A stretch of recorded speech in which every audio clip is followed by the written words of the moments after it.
Shalom Bapak Ibu, Shalom Bapak Ibu Jemaat GBI Grand Tuparep.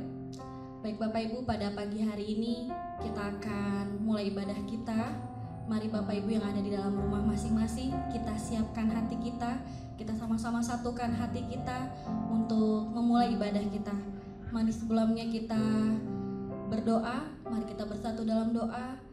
Bapa, terima kasih atas berkat-Mu pada pagi hari ini Tuhan.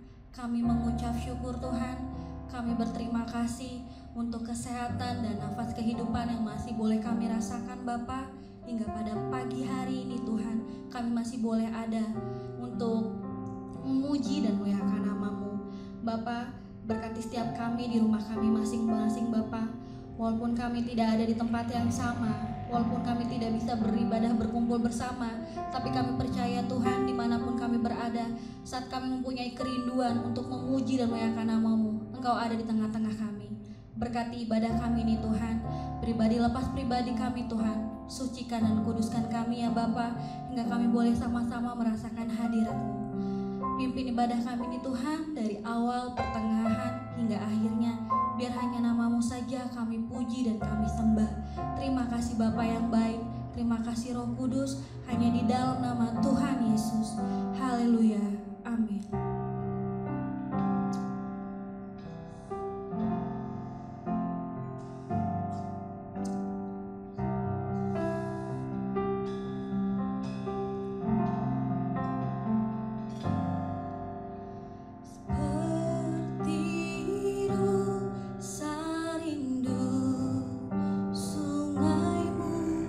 Jiwaku rindu Engkau.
Baik Bapak Ibu, kita akan mendengarkan firman Tuhan.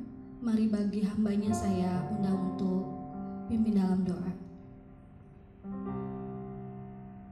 Shalom, saudara yang kasih dalam Tuhan. Mari kita satukan hati kita dalam doa. Bapa Surgawi, terima kasih, kami mengucap syukur di mana pada pagi hari dan siang hari ini kembali kami boleh datang kepadamu dan kami boleh mendengar firman-Mu. Bapa, berfirmanlah kepada kami siap untuk mendengar, kami siap untuk menjadi pelakunya, yaitu pelaku firman-Mu. Oleh sebab itu juga pakai hamba Bapa hanya sebagai alat, tidak lebih daripada itu. Urapi hamba dengan urapan daripada Engkau. Engkau sendiri Bapa yang menaruh perkataan hikmat firman di dalam hati jiwa bibir hamba ini. Kuduskan dan sucikan hamba Bapa oleh kuasa darah Yesus, sehingga hamba boleh layak menjadi alat-Mu. Sebab hamba sadar siapakah hamba. Hamba adalah manusia yang penuh dengan dosa dan kesalahan. Adalah karena kasih karunia dan anugerah daripada Engkau Bapa, hamba boleh layak melayani Engkau. Hamba boleh layak menyampaikan isi hati-Mu. Sekali lagi pakai hamba Bapa hanya sebagai alat, tidak lebih daripada itu. Jamah hati ini Bapa untuk tidak mencuri kemuliaan nama Tuhan. Biar Roh Kudus sendirilah yang memberikan hikmat marifat kepada hamba di dalam perenungan pada pagi dan siang ini. Di dalam nama Tuhan Yesus kami berdoa dan mengucap syukur. Amin. Saudara yang kasih dalam Tuhan, kita masuk ke dalam poin yang kedua yaitu doktrin Allah dari Yohanes pasal 3 ayat 16. Saya akan bacakan kembali Yohanes 3 ayat 16. Karena begitu besar kasih Allah akan dunia ini, sehingga ia mengaruniakan anaknya yang tunggal, supaya setiap orang yang percaya kepadanya tidak binasa, melainkan beroleh hidup yang kekal. Nah, saudara yang kasih dalam Tuhan, berapa minggu yang lalu saya sudah bawakan yaitu poin yang pertama, begitu besar kasih. Begitu besar kasih. Nah, sekarang poin yang kedua dari Yohanes 3:16 saya membawakan mengenai Allah atau doktrin Allah, yaitu di dalam Yohanes 3 ayat 16 tentang Allah itu siapa. Saudara, mempelajari tentang Allah itu kita hanya bisa kenal dan kita hanya bisa pelajari dari Alkitab. Di luar Alkitab kita tidak akan pernah bisa mengenal Allah yang benar. Tidak akan pernah bisa mengenal Allahnya Abraham, Allahnya Ishak dan Allahnya Yakub. Hanya dari Alkitab ini saja kita bisa mengenal siapa Allah itu. Saudara, mengenal Allah secara pribadi itu mempengaruhi kehidupan ibadah kita. Mengenal Allah secara pribadi juga mempengaruhi pertumbuhan kerohanian kita. Sebab Allah itu menjadi pusat iman kita. Allah itu menjadi dasar iman kita. Allah itu menjadi objek iman kita. Saudara, banyak orang Kristen berkata, saya anak Tuhan, saya anak Allah. Saya percaya kepada Allah. Apakah betul percaya kepada Allah? Apakah saudara bisa betul-betul bisa menjelaskan secara detail tentang siapa Allah? Sebab Yohanes pasal 4 ayat 24 berkata Allah itu roh adanya. Allah itu roh adanya. Nah, untuk kita bisa mengenal Allah yang adalah roh adanya, kita harus kembali ke Alkitab. Nah, saudara, hanya lewat Yesus Kristus saja kita bisa mengenal Allah yang benar. Hanya lewat Yesus Kristus sajalah kita bisa mengenal Allah yang benar. Dan Yesuslah yang menyatakan siapa Allah. Itu ada di dalam Yohanes pasal 1 ayat 18. Dikatakan Yesuslah yang menyatakan siapa Allah. Di luar itu kita nggak bisa mengenal Allah. Jadi lewat Yesus Kristus hanya lewat Yesus kita bisa mengenal Allah. Nah, di dalam Yohanes 11 ayat 40. Yohanes 11 ayat 40 saya bacakan. Jawab Yesus, bukankah sudah kukatakan kepadamu, jikalau engkau percaya engkau akan melihat kemuliaan Allah. Jikalau engkau percaya, engkau akan melihat kemuliaan Allah. Ini sesuatu yang harus kita pahami, saudara.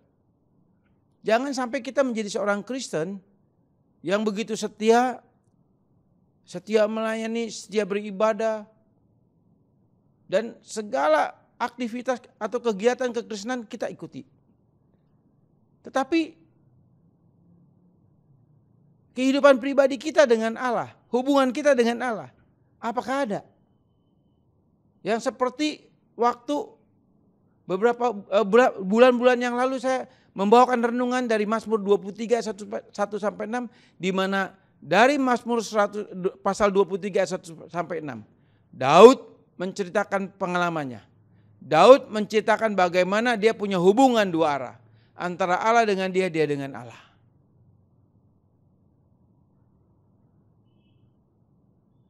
Kalau kita punya hubungan dua arah, Allah dengan kita dengan Allah, berarti kita bisa mempertanggungjawabkan siapa Allah yang kita percaya itu. Dan tadi firman Tuhan katakan di dalam Yohanes 11 ayat 40, Yesus katakan, bukankah sudah kukatakan kepadamu, jikalau engkau percaya, engkau akan melihat kemuliaan Allah. Yesuslah gambar kemuliaan Allah itu, saudara. Yesuslah gambar kemuliaan Allah itu. Yesus katakan juga kepada murid-muridnya, jikalau engkau melihat aku, engkau melihat Allah. Jika engkau melihat aku, engkau melihat Allah. Padahal kalau kita lihat lagi di dalam Alkitab, Allah itu roh adanya. Nah, Yesuslah kemuliaan daripada Allah, gambar kemuliaan Allah. Artinya lewat Yesus kita bisa melihat ada pribadi Allah di dalam pribadi Yesus. Kita tahu tentang Trinitas atau Tritunggal. Allah itu satu dengan tiga pribadi. Artinya apa? Bapa, Anak dan Roh Kudus esensinya sama-sama Allah. Mereka adalah Allah. Allah yang satu dengan tiga pribadi. Jadi Allah yang satu dengan tiga pribadi inilah pribadi yang kedua menyatakan dirinya menjadi manusia, yaitu Yesus Kristus Tuhan. Sehingga dia katakan, kalau engkau melihat aku, engkau melihat Allah. Di dalam Ibrani pasal 11 ayat 6 firman Tuhan katakan bahwa kalau kita berpaling kepada Allah, berarti kita harus percaya bahwa Allah itu ada. Artinya apa? Kita harus beriman kepada Allah. Kita harus beriman kepada Allah. Ibrani 11 ayat 1 dikatakan apa? Iman adalah dasar dari segala sesuatu yang kita harapkan. Bukti dari segala sesuatu yang kita tidak lihat. Nah, kalimat iman adalah dasar dari segala sesuatu yang kita harapkan. Kalimat dasar adalah kalimat yang artinya itu jaminan. Jadi iman yang menjamin kita akan pengharapan kita. Iman yang menjadi dasar kita, yang menjadi jaminan kita ketika kita berharap. Berharap kepada siapa? Tentu kita berharap kepada Allah. Yang tadi dikatakan di dalam Ibrani 11 ayat 6. Tanpa hati yang percaya kita tidak bisa melihat Allah. Tanpa hati yang percaya kita tidak bisa percaya Allah itu ada. Jadi diperlukan iman. Jadi tanpa iman, saudara dan saya tidak mungkin bisa percaya Allah itu ada. Tetapi tidak sampai di situ saja bahwa Allah itu ada. Selanjutnya saudara dan saya harus punya hubungan dua pribadi. Antara Allah dengan kita dengan Allah. Nah, objek iman kita adalah Allah di dalam Yesus Kristus Tuhan. Jadi iman dasar dari segala sesuatu yang kita harapkan. Perhatikan saudara, ya. Dasar di sini adalah jaminan. Artinya iman yang menjadi jaminan saudara dan saya untuk kita berharap. Berharap kepada siapa? Berharap kepada Allah. Berharap kepada Allah. Nah, Yohanes 3:16, ya. Di kalimat Allah di situ merujuk kepada siapa? Kalimat Allah di sini menuju kepada Bapa, artinya kepada Allah Bapa. Jadi Yohanes 3 ayat 16 ini bicara Allah Bapa. Jadi kalau saya boleh translate dalam bahasa saya katakan begini saudara. Karena begitu besar kasih Allah Bapa. Karena begitu besar kasih Allah Bapa akan dunia ini. Sehingga ia mengaruniakan anak yang tunggal. Sehingga Allah Bapa telah mengaruniakan anak yang tunggal. Supaya setiap orang yang percaya kepadanya atau kepada Yesus Kristus tidak binasa melainkan beroleh hidup yang kekal. Jadi sekali lagi saya katakan Yohanes 3:16 bicara Allah di sini, kalimat Allah di sini adalah menuju kepada Allah Bapa. Kepada Allah Bapa. Jadi Allah yang saudara dan saya kenal di dalam Yesus, dialah Allah Bapa. Sehingga lewat Yesus Kristus jugalah kita bisa menyebut Allah itu Bapa kita. Karena lewat Yesus Kristus kita bisa menyebut Allah itu Bapa kita. Jadi satu hubungan yang begitu intim, satu hubungan yang begitu akrab, dan itu dibangun oleh iman.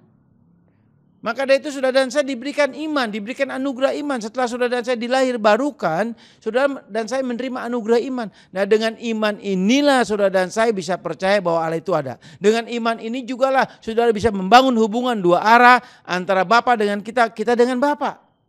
Dengan iman ini jugalah kita berharap hanya kepada Allah. Dan iman kita yang menjadi jaminan bahwa pengharapan kita kepada Bapa itu pasti. Iman yang menjamin. Dan iman itu pun dari Bapa.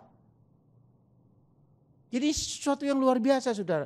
Lalu di dalam Ibrani 11 ayat bagian B-nya, ayat 1 bagian B-nya apa? Bukti dari segala sesuatu yang tidak kita lihat. Bukti dari segala sesuatu yang tidak kita lihat. Kalimat bukti di situ artinya akan membuktikan bahwa Allah itu ada. Membuktikan bahwa apa yang kita imani itu ada. Membuktikan kita berharap kepada Allah dan kita berharap kepada Allah yang ada. Dan iman itu akan membuktikan bahwa Allah itu ada. Lalu pertanyaannya saudara. Pada ini katakan dengan iman saya percaya kepada Allah. Dengan iman saya percaya Allah itu ada. Tapi buktinya mana? Buktinya mana? Saudara, seperti Yohanes 4 ayat 24, saya katakan bahwa Allah itu roh. Artinya tidak berwujud secara fisik. Tidak seperti dalam tanda kutip saudara, Allah-Allah lain yang dalam wujud berhala-berhala. Itu beda saudara. Tetapi Allah yang kita sembah adalah roh adanya. Dan Allah itulah juga yang pribadi yang kedua berinkarnasi menjadi manusia. Sehingga Yesus katakan kalau engkau melihat aku, engkau melihat Allah. Saudara, Allah dalam bahasa Yunani dalam perjanjian baru itu disebut Theos. Lalu dalam bahasa di perjanjian lama disebut Elohim. Tapi orang Israel memanggilnya Yahweh atau Adonai, Yehova. Tapi ada lagi pengajaran-pengajaran di Indonesia saudara. Ada beberapa pengajaran yang mengganti kalimat Allah dengan Yahweh. Dengan kalimat Elohim. Dia tidak lagi mau menyebut nama Allah. Nah bagi saya ini saudara, para hamba Tuhan yang seperti ini yang mengganti kalimat Allah dengan kalimat yang lain. Yang mau seperti keisraelan atau yang mau memakai bahasa Ibrani. Ini saya rasa hamba-hamba Tuhan yang seperti ini hamba Tuhan yang picik saudara. Dan hamba yang tidak memiliki pengetahuan firman yang benar saudara. Kenapa saya katakan demikian? Masing-masing bangsa, masing-masing suku bangsa itu punya kalimat bahasa berbeda-beda untuk memanggil Allah. Orang Inggris dalam berbahasa Inggris memanggil Allah itu apa? God. Orang Yunani memanggil Allah itu Theos. Orang Ibrani Yahudi memanggil Allah itu apa? Elohim. Berbeda-beda saudara. Nah orang Indonesia memanggil Allah yaitu apa? Allah. A-L-L-A-H. Allah. Tapi yang lucunya ada beberapa hamba Tuhan, beberapa pengajaran di Indonesia mengganti nama Allah. Ada beberapa hamba Tuhan juga yang tidak alergi menyebut nama Allah sehingga mengganti dengan kalimat nama Tuhan. Kalau saudara mau tahu, Tuhan itu adalah nama daripada Allah. Nama dari satu pribadi yaitu Allah. Kalau sudah baca di dalam Yesaya pasal 42 jelas sekali. Allah katakan akulah, Tuhan itu adalah namaku. Jelas. Kita akan baca Yesaya 42. Saya akan baca dulu saudara. Ini kita perlu tahu saudara ya. Kita perlu belajar sedikit tentang Allah. Sehingga betul-betul sebab sekali lagi saya katakan tadi Allah adalah objek iman kita. Bagaimana saudara mengaku beriman kepada Allah di dalam Yesus Kristus Tuhan, tapi saudara enggak pernah mengenal siapa Allah kita. Saudara enggak bisa menjelaskan siapa Allah kita yang adalah roh adanya.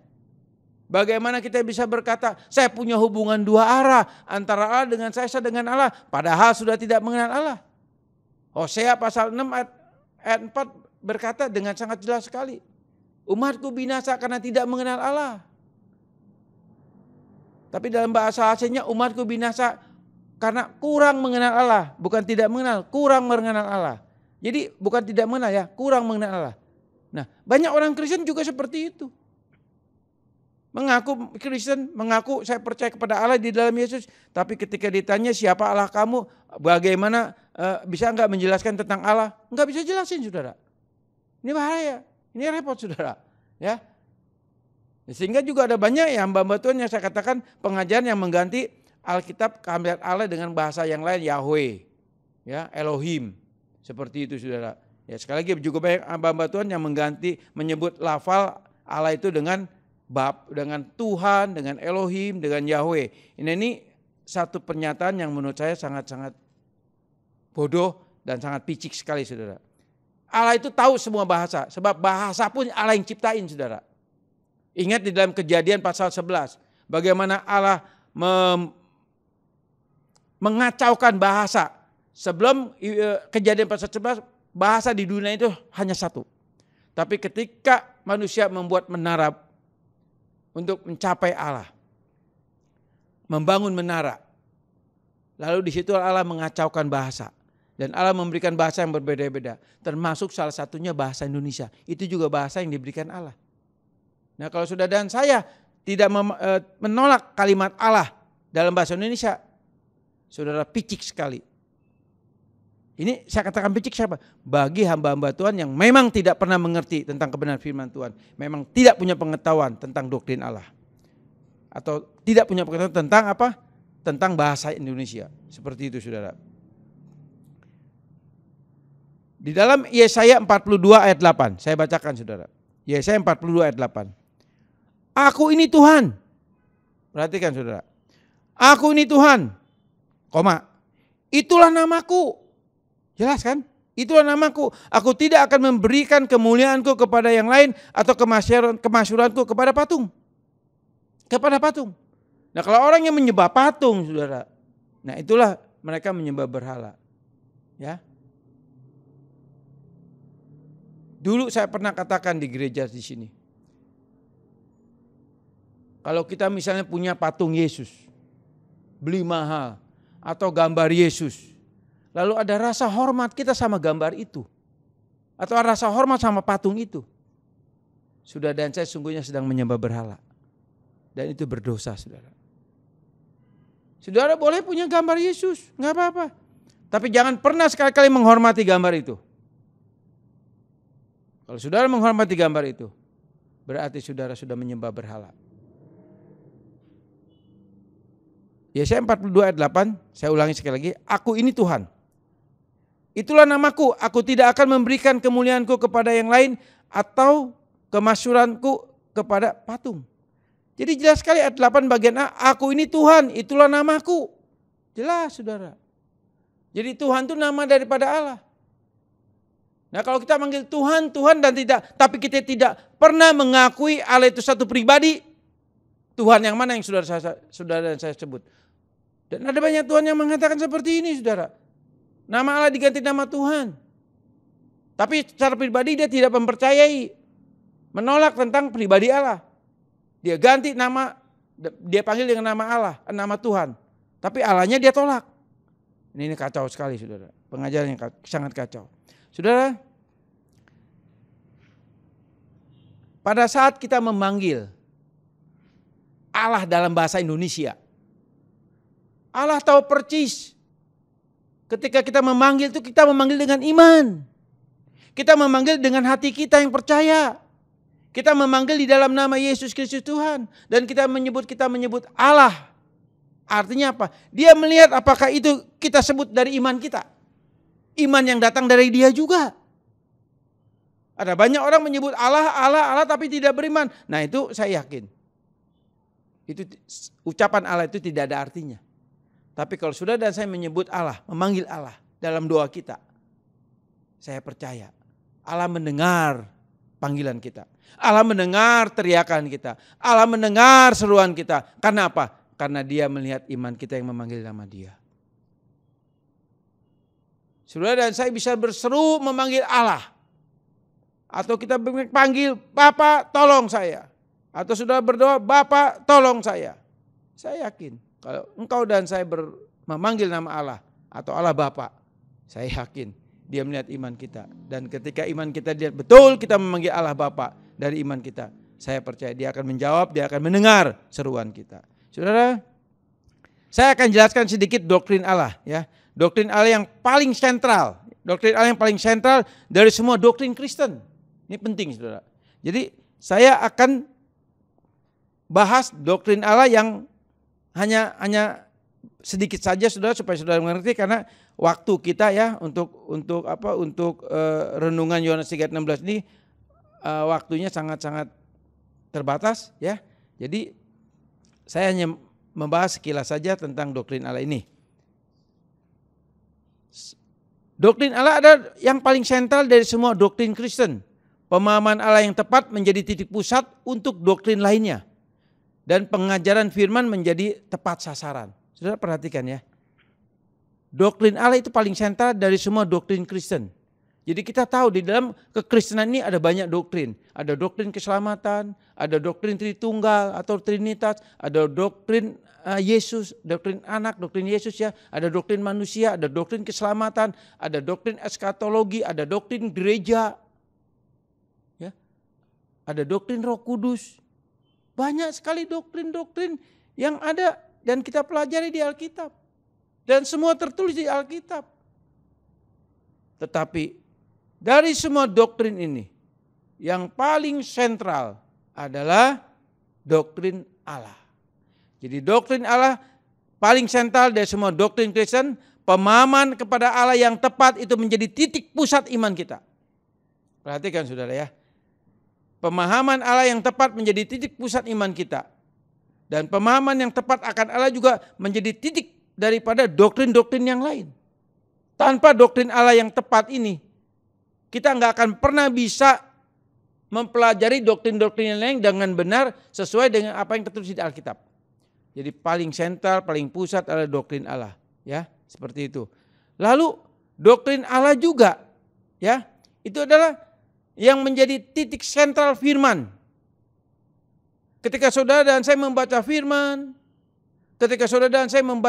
merenungkan firman, itu titik pusatnya atau sentralnya tetap doktrin Allah. Sebab kita tahu Alkitab dari Kejadian sampai Wahyu ini semua berisi firman Allah. Allah yang berkata-kata, Allah yang berfirman. Jadi bagaimana kita bisa mempelajari firman, bagaimana kita bisa mengerti firman tanpa kita mengerti siapa Allah kita. Jadi doktrin Allah itu paling penting, doktrin itu paling sentral untuk pengajaran firman. Ketika saudara dan saya mengerti dan kita membaca firman dan kita percaya bahwa Allah itu ada dan kita mengenal siapa Allah kita yang kita kenal dalam Yesus, saya percaya ketika engkau dan saya membaca firman, merenungkan firman, mendengar khotbah-khotbah, saya percaya saudara dan saya akan menangkap, akan mengerti, dan firman Tuhan itu menjadi momentum prima buat saudara dan saya. Ya, saudara, Alkitab mengajarkan ada dua hal, saudara. Yang pertama, Allah itu tidak bisa dipahami karena Allah itu roh. Tadi saya katakan Yohanes 4 ayat 24. Ya, saya akan bacakan Yohanes 4 ayat 24, demikian firman Tuhan. Allah itu roh, dan barang siapa menyembah Dia harus menyembahnya dalam roh dan kebenaran. Ya, saya ulangi sekali lagi. Yohanes 4 ayat 24. Allah itu roh. Dan barang siapa menyembah Dia harus menyembahnya dalam roh dan kebenaran. Saya tidak bahas dalam hal menyembah dalam roh dan kebenaran, saudara. Ya, ini kalau saya kembangkan lebih jauh lagi. Tetapi saya mau katakan dari Yohanes 4 ayat 24 mau menjelaskan bahwa Allah itu roh adanya. Kenapa Allah itu roh adanya? Maka dari itu karena Allah itu roh adanya, Allah tidak bisa dipahami. Perhatikan saudara. Allah tidak bisa dipahami karena itu Allah itu roh adanya. Lalu tadi saya katakan, kalau kita punya iman, menerima anugerah iman, iman itulah yang membawa kita mengenal Allah yang adalah roh. Tadi saya katakan karena iman itu kita bisa mengenal siapa Allah kita. Karena iman itu kita percaya Allah itu ada. Karena iman juga iman yang menjamin bahwa Allah itu ada. Tapi ini dikatakan, tadi dikatakan apa? Allah itu tidak bisa dipahami karena Allah itu roh adanya. Sepertinya paradok, ya memang sangat paradok. Saya akan jelaskan lebih lanjut. Saudara tolong perhatikan. Kita belajar doktrin sedikit tentang doktrin Allah. Yang poin pertama adalah Alkitab mengajarkan Allah tidak dapat dipahami. Karena Allah itu roh adanya, Yohanes 4 ayat 24. Di dalam Ayub pasal 11 ayat 7, saya akan bacakan kembali. Ayub pasal 11 ayat 7. Ayub pasal 11 ayat 7, dapatkah engkau memahami hakikat Allah? Perhatikan saudara. Dapatkah kita memahami hakikat Allah? Ya. Selanjutnya, menyelami batas-batas kekuasaannya yang maha kuasa. Jadi Ayub 11 ayat 7 dengan sangat jelas dan gamblang sekali dikatakan, bisa nggak kita memahami hakikat Allah? Oh, nggak bisa. Allah itu roh adanya. Alkitab berkata demikian. Jadi Allah itu tidak bisa kita terpahami. Ya, Allah itu tidak bisa kita pahami. Lalu Yesaya 40 ayat 18. Yesaya 40 ayat 18 firman Tuhan katakan demikian. Jadi dengan siapa hendak kamu samakan Allah? Dan apa yang dapat kamu anggap serupa dengan dia? Saudara bayangin. Yesaya 40 ayat 18 dengan sangat jelas sekali dikatakan. Dengan siapa kita mau menyamakan Allah yang adalah roh? Allah yang adalah maha kuasa, maha sempurna, maha agung, maha mulia, maha hadir, maha kekal. Sehingga Yesaya katakan dengan siapa kita bisa menyamakan Allah? Enggak akan bisa. Itulah Allah yang kita sembah. Allah yang tidak bisa kita pahami karena dia itu roh adanya. Lalu Yesaya katakan juga di ayat yang selanjutnya bahwa apa yang dapat kamu atau kita anggap serupa dengan dia. Kita tidak bisa menggambarkan Allah itu seperti ini, Allah itu seperti itu. Kita tidak bisa menggambarkan sosok Allah itu dengan sebuah patung, dengan sebuah gambar. Tidak bisa, saudara, karena Allah itu roh, Allah itu begitu agung. Pikiran kita, ide kita manusia, ide yang berdosa. Nggak akan bisa Allah yang sempurna itu kita gambarkan dengan bentuk yang nyata, dalam bentuk fisik. Dalam bentuk yang kita bisa lihat secara kasat mata. Nggak bisa, saudara.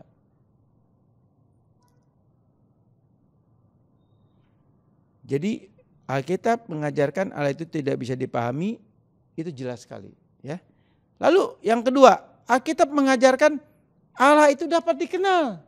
Ini paradoks, saudara. Ini bertentangan dengan poin yang pertama. Apakah betul-betul? Pertama, Allah tidak bisa kita pahami karena dia roh adanya.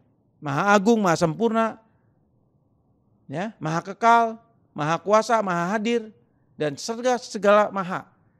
Bahkan dialah yang berkuasa yang menciptakan semua dari yang tidak ada menjadi ada. Dan semua dalam kontrolnya, semua dalam kendalinya. Jadi Allah yang adalah roh ini tidak bisa kita pahami. Alkitab mengajarkan demikian. Tetapi juga Alkitab berkata Allah itu dapat dikenal. Kita lihat Yohanes 14 ayat 7. Yohanes 14 ayat 7. Sekiranya kamu mengenal aku, pasti kamu juga mengenal Bapakku. Sekarang ini kamu mengenal dia dan kamu telah melihat dia. Yesus berkata dengan sangat jelas.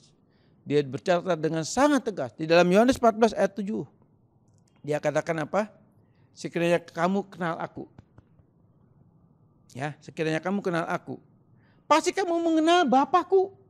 Dan Bapakku di sini menuju kepada siapa? Yohanes 3 ayat 16. Karena begitu besar kasih Allah Bapa. Jadi Allah yang di dalam Yohanes 3 ayat 16 itu merujuk kepada Bapa, kepada Allah Bapa.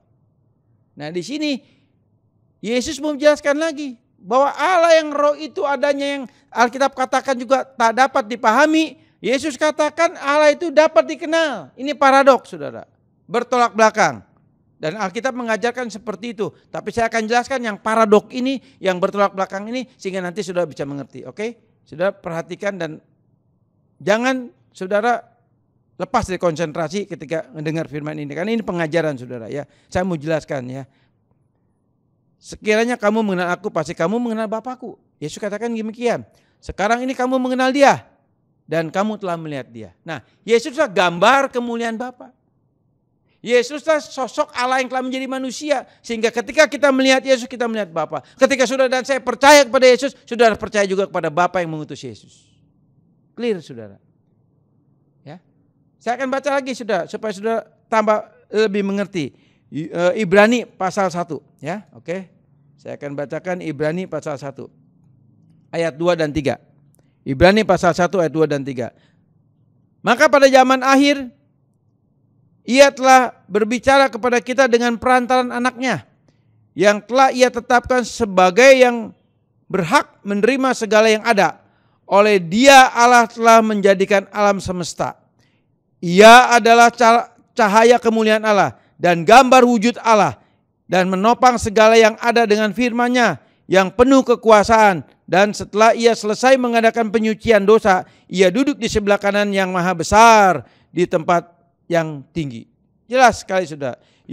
Ibrani pasal 1 ya dikatakan bahwa Yesuslah cahaya kemuliaan Allah. Artinya Yesus juga yang dikatakan gambar wujud Allah. Sehingga Yesus katakan tadi di dalam Yohanes 14 ayat 7, kalau engkau melihat aku, engkau melihat Bapa. Dan saat ini engkau melihat dia dan engkau saat ini melihat dia. Siapa? Yesus. Ini pribadi. Kemuliaan Allah ada pada Yesus sebab dialah Allah yang telah menjadi manusia. Allah yang berinkarnasi menjadi manusia. Sangat jelas sekali saudara. Artinya Alkitab juga mengajar Allah dapat dikenal atau Allah dapat kita bisa pahami saudara. Ya, Allah bisa kita pahami. Lalu selanjutnya Yohanes 17 ayat 3. Yohanes 17 ayat 3 ya, saya bacakan.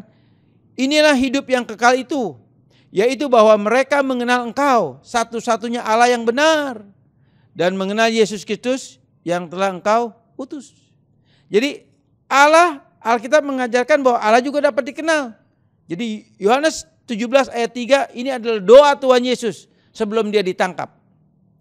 Setelah Tuhan Yesus mengadakan perjamuan kudus dengan para rasul-rasulnya, para murid-muridnya. Setelah itu dia berdoa, yaitu di dalam Yohanes 17. Yohanes 17 itu adalah Yesus berdoa setelah perjamuan Paskah, setelah perjamuan kudus. Dan ini yang disebut juga doa keluarga. Doa keluarga daripada keluarga besar Yesus. Nah, di dalam Yohanes 17 ayat 3 itu Yesus berkata dalam doanya, inilah hidup yang kekal itu, yaitu bahwa mereka mengenal Engkau.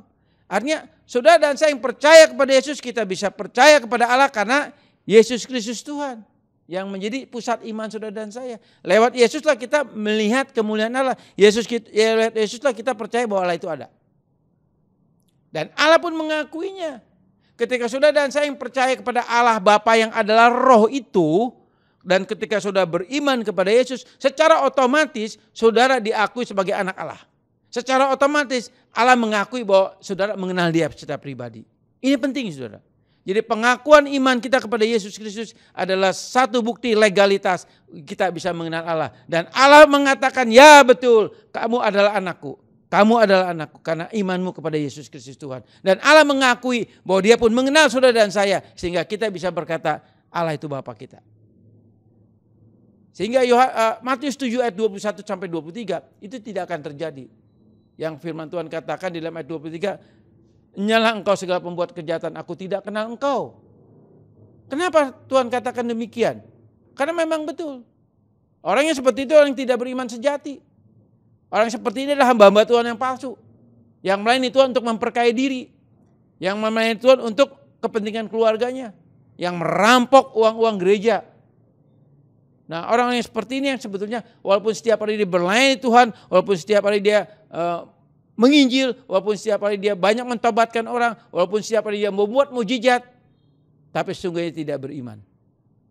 Sehingga Yesus katakan apa ketika di akhir zaman, aku tidak kenal engkau nyala engkau pembuat kejahatan. Hati-hati saudara. Tetapi Yohanes 17 ayat 3 dengan jelas sekali. Karena iman kita kepada Kristus, Yesus menjamin bahwa Allah akan mengakui dia kenal kita dan kita kenal dia. Lewat iman kita kepada Yesus Kristus. 1 Yohanes 5 ayat 20. Ya.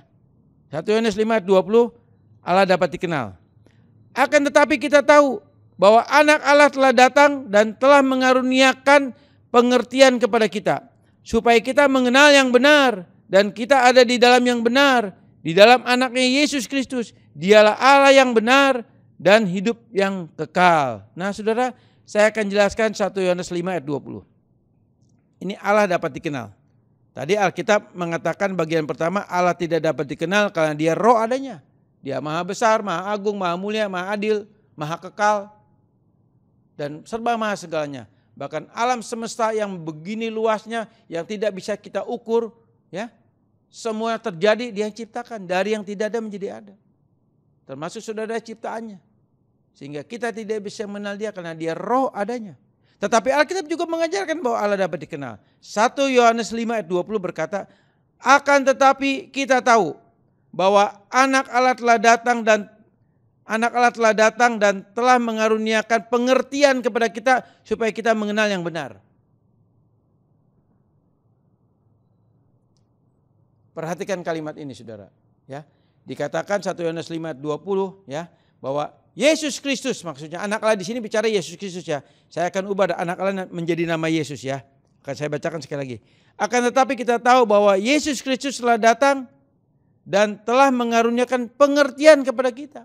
Mengaruniakan pengertian, mengaruniakan pengetahuan kepada kita. Pengetahuan apa? Pengetahuan tentang siapa Allah yang telah mengutus Dia. Pengetahuan siapa Roh Kudus, siapa yang telah mengutus Yesus datang ke dunia ini, yaitu Allah Bapa.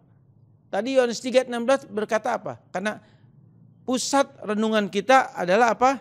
Yohanes 3 ayat 16. Yohanes 3:16. Ya, dikatakan karena begitu besar kasih Allah Bapa akan dunia ini, sehingga Dia mengaruniakan Anak yang tunggal, supaya barang siapa percaya kepadanya tidak binasa melainkan beroleh hidup yang kekal. Nah, jadi lewat Yesus Kristus kita bisa mengenal Allah yang benar. Yesus Kristus yang memberikan pengertian kepada kita, yaitu pengetahuan tentang siapa Allah. Kalau saudara dan saya membaca firman Tuhan, mempelajari firman Tuhan dari Injil, Matius, Markus, Lukas, dan Yohanes, saudara dan saya akan bisa mengerti, akan bisa mengenal bahwa Yesus itu bicara tentang siapa Dia. Yesus bicara bahwa Dialah Allah yang telah menjadi manusia. Dia yang mewakili Bapa datang ke dunia ini. Dialah yang menjalankan rencana Allah. Di dalam poin yang pertama, dalam begitu besar kasih, di dalam Efesus pasal 1 ayat 3-14, saya jelaskan bagaimana kerjasama Allah Trinitas. Bapa merencanakan, Anak menjalankan rencana Bapa, Roh Kudus yang menggenapi rencana Bapa. Jadi Yesus adalah yang menjalankan rencana Bapa. Dan Yesus juga yang memperkenalkan siapa Dia. Di dalam 7 pernyataan Tuhan Yesus yang Yohanes tulis di dalam Injil Yohanes. Aku adalah roti hidup. Aku adalah gembala yang baik. Aku adalah pintu. Aku adalah terang dunia. Aku adalah jalan kebenaran dan hidup dan lain sebagainya. Aku adalah kebangkitan. Akulah pokok anggur. Dan kalimat akulah di situ, itu menunjuk kepada satu pribadi Allah. Kalimat itu disebut ego eimi. Ego eimi itu di mana dalam kitab Perjanjian Lama versi Septuaginta atau dalam bahasa Yunani, di dalam Keluaran 3 ayat 14, ketika Musa bertanya kepada Allah, siapa engkau? Lalu Allah katakan di dalam Keluaran 3 ayat 14, aku adalah aku. Nah, dalam kitab Septuaginta, aku adalah aku, di situ artinya apa? Ego eimi, artinya aku adalah Allah. Aku adalah Allah. Demikian juga ketika Yesus dalam 7 pernyataannya di dalam kitab Injil Yohanes, Yesus berkata, aku adalah Allah. Aku adalah Allah. Ini sangat jelas sehingga orang-orang Yahudi saat itu sangat membenci Yesus. Orang-orang Yahudi mau membunuh Yesus. Kenapa? Karena Yesus menyamakan dirinya seperti Allah. Dan bahkan dia berkata, aku adalah Allah. Wah, ini satu penghujatan buat orang Yahudi. Maka itu mereka selalu mengejar Yesus supaya dibunuh, supaya dirajam. Dan ini kita tahu, Yesus mati di kayu salib. Salah satu penyebab dia di kayu salib, ya, adalah apa? Karena Yesus mengaku dia adalah Allah. Tapi memang rencana Allah memang seperti itu. Allah Bapa merencanakan bahwa Yesus datang ke dunia dan dia mati di kayu salib. 4 kali Tuhan memberikan pernyataannya di dalam Injil Matius. Dia katakan apa? Aku datang ke dunia dan aku harus pergi ke Yerusalem dan aku harus mati di Yerusalem. Tapi hari yang ketiga aku bangkit. 4 kali Yesus berkata kepada muridnya demikian. Dengan sangat jelas sekali. Nah, saudara yang kasih dalam Tuhan. Di dalam 1 Yohanes 5:20 dikatakan Yesus mengaruniakan pengertian atau pengetahuan kepada saudara dan saya, kepada orang percaya, sehingga kita bisa mengenal siapa Allah kita. Saudara dan saya, kalau kita mengenal Yesus Kristus sebagai Tuhan dan Juru Selamat, secara otomatis sudah mengenal Allah kita, yang disebut Allah Bapa yang adalah roh adanya. Ya, selanjutnya saudara. Ya.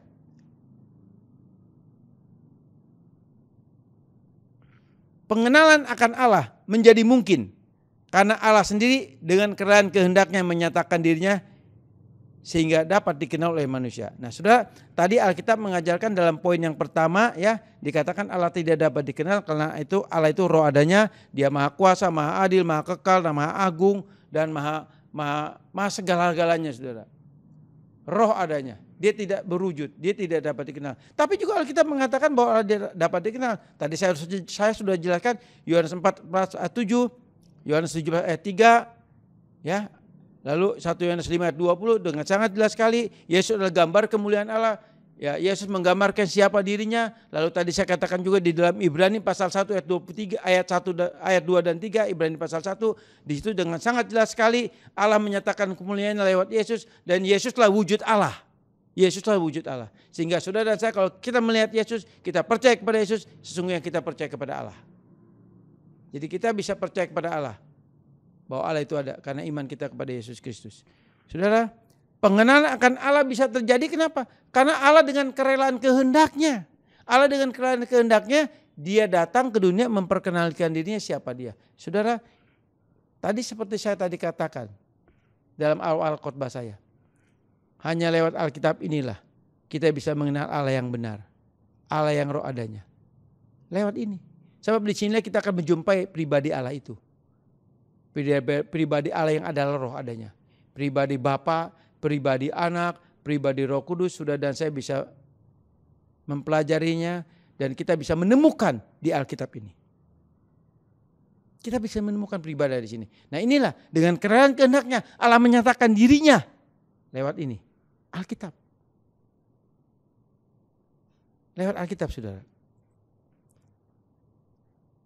Sudah pernyataan Allah ya, yang dapat dikenal itu dibagi menjadi dua bagian. Yang tadi saya katakan, ya. Lalu di sini selanjutnya, Saudara, kita masuk ke poin selanjutnya, Saudara. Yaitu yang pertama pernyataan umum dari Allah, ya. Lalu ada pernyataan khusus dari Allah. Ini juga berhubungan dengan yang tadi saya katakan, Alkitab mengatakan bahwa Allah tidak dapat dikenal karena Allah itu roh adanya. Dia maha kudus, maha kekal, maha kuasa, maha agung, maha mulia dan lain sebagainya. Lalu poin yang kedua, Alkitab juga ajarkan Allah dapat dikenal. Ya, ini paradoks, Saudara. Sepertinya bertolak belakang. Tapi kenapa Allah dapat dikenal? Karena Allah dengan kerelaan kehendaknya memperkenalkan dirinya. Dan Saudara bisa menemui hanya di Alkitab. Selanjutnya, Saudara, pernyataan Allah dapat dikenal atau dapat dikenal menjadi dua bagian. Yang Allah dapat dikenal dibagi dalam dua bagian, maksud saya seperti itu, Saudara. Yang pertama pernyataan umum. Nah, Kejadian pasal 1 ayat 1 dikatakan pada mulanya Allah menciptakan langit dan bumi. Nah, jadi di sini kita melihat pernyataan Allah yang dikatakan Allah dapat dikenal lewat Kejadian 1 ayat 1 bahwa di Kejadian 1 ayat 1 Alkitab kita berkata Allah menciptakan langit dan bumi. Nah, di sini Allah menunjukkan sosok pribadinya bahwa Dia pencipta alam semesta ini. Jadi semua alam semesta ini ada karena Dia yang ciptakan bersama Yesus yang adalah firman, bersama Roh Kudus pribadi yang ketiga. Jadi Allah secara umum menyatakan dirinya lewat Kejadian 1 ayat 1. Di dalam Roma pasal 1 ayat 19 sampai 21. Roma pasal 1 19 sampai 21 firman Tuhan katakan demikian. Karena apa yang dapat mereka ketahui tentang Allah nyata bagi mereka. Perhatikan, Saudara, ya. Karena apa yang dapat mereka ketahui tentang Allah nyata bagi mereka. Artinya apa? Sesungguhnya semua manusia hati kecilnya itu mengakui, Saudara. Kenapa? Manusia ini kan punya natur rohani. Manusia ini punya gambar Allah.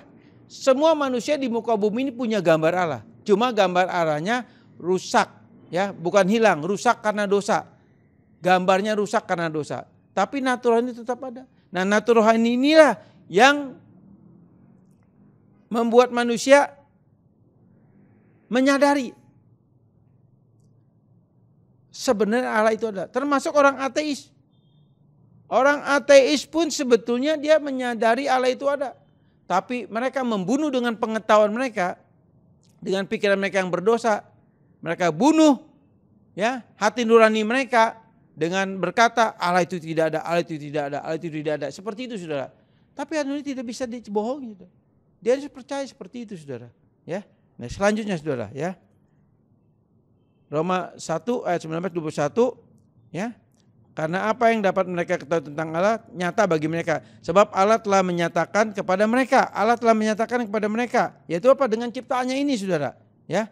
Sebab apa yang tidak nampak daripadanya yaitu kekuatannya yang kekal dan keilahiannya dapat nampak kepada pikiran dan karyanya sejak dunia diciptakan sehingga mereka tidak dapat berdalih, tidak dapat mengelak lagi. Sebab sekalipun mereka mengenal Allah, mereka tidak memuliakan Dia sebagai Allah atau mengucap syukur kepadanya. Sebaliknya, pikiran mereka menjadi sia-sia dan hati mereka yang bodoh menjadi gelap. Kenapa? Roma 1 ayat 19-21 dikatakan bahwa sekalipun mereka mengenal Allah, mereka tidak memuliakan Allah. Kenapa? Karena natur dosanya. Natur manusiawi ini ada sumber dosa. Dosa itulah yang mengkaburkan pengenalan akan Allah. Dosa itulah yang membuat pikiran manusia yang sudah jatuh dalam dosa, yang tidak mengenal Yesus Kristus sebagai Tuhan dan Juru Selamat, otomatis pikirannya, saudara, dikaburkan tentang mengenal Allah yang benar. Pengenalan akan Allah yang benar itu dikaburkan, saudara. Seperti Roma 3 ayat 3 ayat 11 dikatakan tidak ada seorang pun yang mencari Allah. Artinya apa? Allah yang benar. Dan akhirnya karena naturalnya tetap ada, saudara, akhirnya mereka mencari, tapi karena pikirannya, jiwanya, natur jasmaninya ini bersumber dosa. Dosa itulah yang mengkaburkannya, akhirnya dari dosa itulah manusia dalam tanda kutip menciptakan Allah lain. Versi apa? Versi pikirannya. Bukan karena iman kepada Kristus. Kalau saudara dan saya kita beriman kepada Kristus, kita mengenal Allah yang benar. Seperti itu saudara. Ya. Nah saudara yang kasih dalam Tuhan. Akan tetapi dosa telah mengkaburkannya. Tadi saya katakan karena dosa manusia jadi yang jatuh dalam dosa yang tidak beriman kepada Kristus, dia nggak akan bisa mengenal Allah yang benar. Seperti itu maksudnya. 2 Korintus 4 ayat 3 firman Tuhan katakan demikian.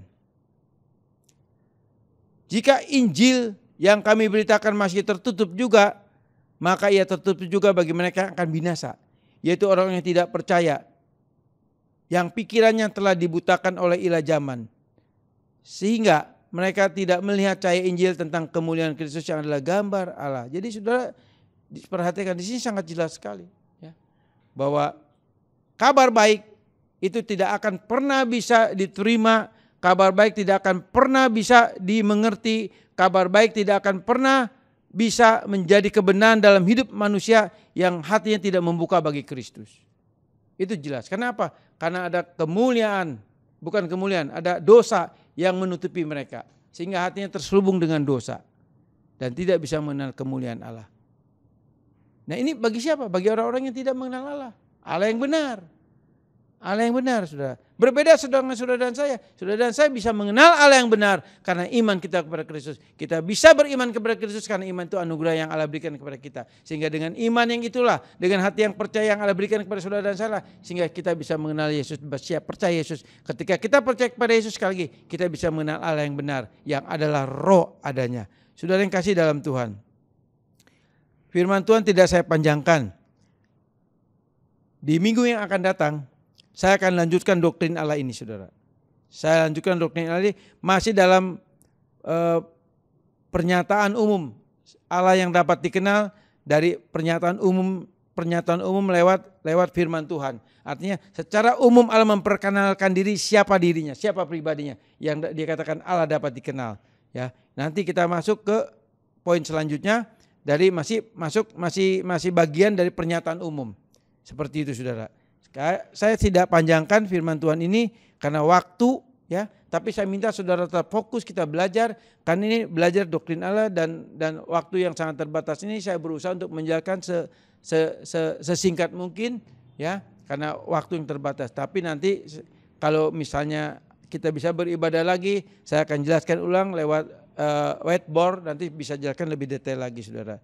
Tapi saudara, kalau belum saudara masih kurang paham akan renungan firman Tuhan pada pagi ini, sebaiknya saudara bisa setel ulang lagi sehingga saudara bisa ngerti dan belajar tentang doktrin Allah.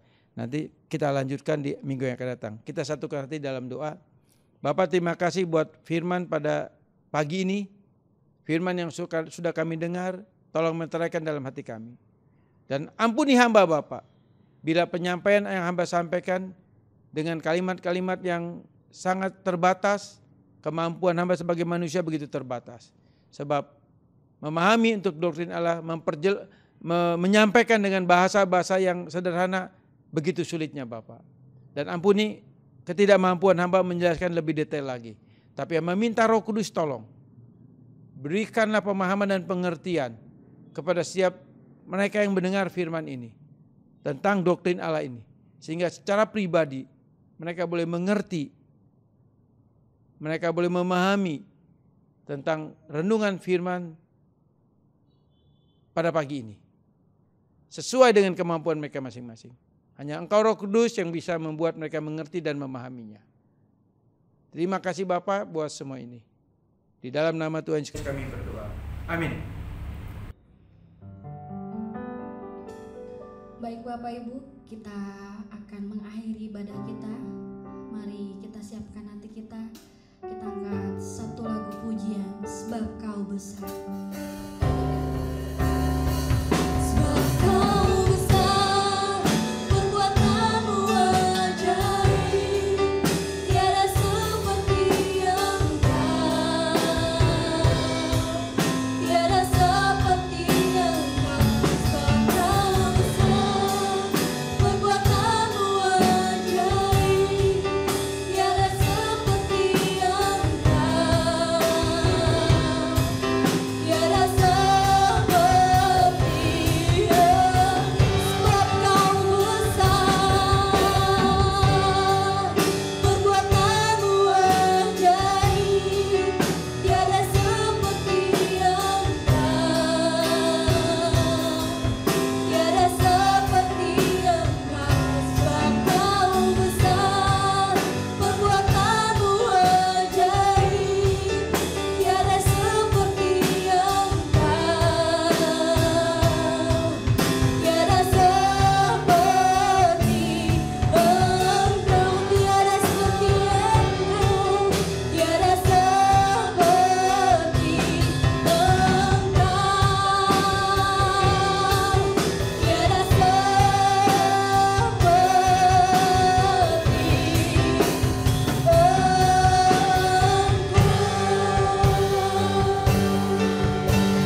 Saudara yang kasih dalam Tuhan, mari bangkit berdiri, buka hatimu dan angkat kedua tanganmu. Terimalah berkat daripada Allah Bapa, Allah Anak dan Allah Roh Kudus, yaitu di dalam kasih karunia Tuhan Yesus Kristus. Hari ini sampai Tuhan Yesus datang yang kali kedua. Yang percaya katakan, amin. Tuhan Yesus memberkati. Selamat hari Minggu. Tuhan Yesus memberkati.